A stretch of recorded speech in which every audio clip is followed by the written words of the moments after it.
حمدا كثيرا طيبا مباركا فيه، والصلاة والسلام على محمد بن عبد الله الأمين وعلى آله وأصحابه ومن تبعهم إلى يوم الدين، أما بعد. أيها الأفاضل، ويا أيتها الأمة المسلمة،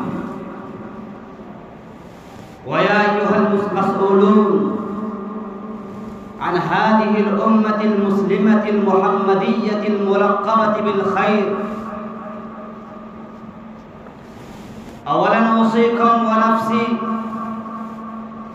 بالمبادرة إلى التمسك بحبل الله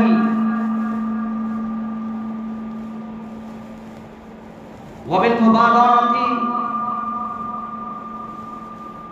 إلى الاعتصام بالعروة الوثقى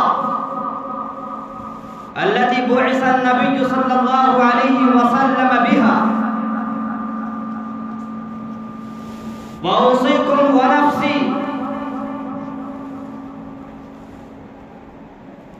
بالتضامن والتوحد والانسجام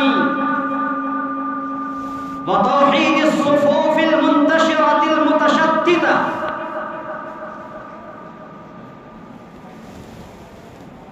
لأن الله سبحانه وتعالى لا ينصر أي جماعة حتى تكون مجتمعة متحدة، وإنه مدح أيضا تلك الجماعة التي تكون متحدة دون تشتت. أعوذ بالله من الشيطان الرجيم. إن الله يحب الذين يقاتلون في سبيله صفا كأنهم بنيان مرصوص. أيها الأفاضل، حينما نستعرض الأوضاع الراهنة، الظروف السائدة، نحن نشاهد أن هذه الأمة المسلمة التي جمعها النبي صلى الله عليه وسلم، والتي كانت منتشرة قبل بعثة النبي صلى الله عليه وسلم، ولكن الله سبحانه وتعالى جمع ووحد هذه الأمة وأقام هذه الأمة في صف، وكما ذكر القرآن الكريم في أكثر مرات هذه الأمة المسلمة وعدها جماعة وعدها أمة، لأن الله سبحانه وتعالى لا ينصر أي شخص شاذ، أي شخص فار عن أي جماعة، كما إنكم تعلمون أن الله سبحانه وتعالى يقول: وإن النبي صلى الله عليه وسلم يقول مرارا: يد الله على الجماعة. رغم ذلك نحن نشاهد هذه الأمة المسلمة قد تشتت شملها وتمزق جمعها، وتفرقت هذه الأمة المسلمة التي كانت مجتمعة، فصارت الآن في صفوف مختلفة. رغم ذلك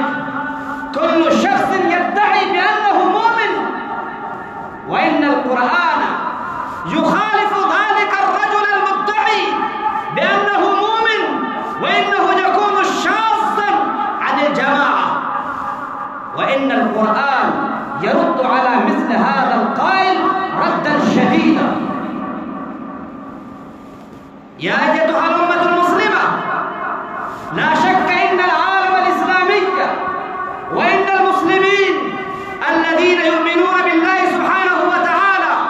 قد صاروا متفرقين، قد صاروا عرضة للعابثين، قد صاروا عرضة لل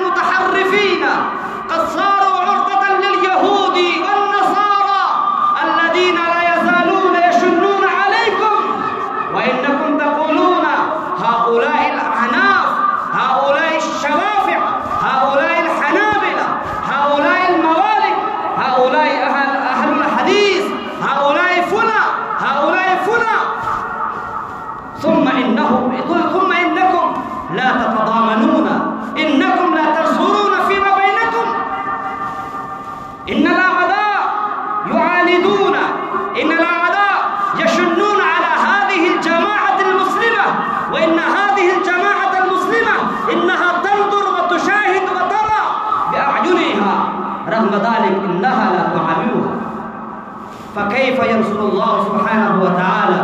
تلك الأمة التي تخالف فيما بعدها.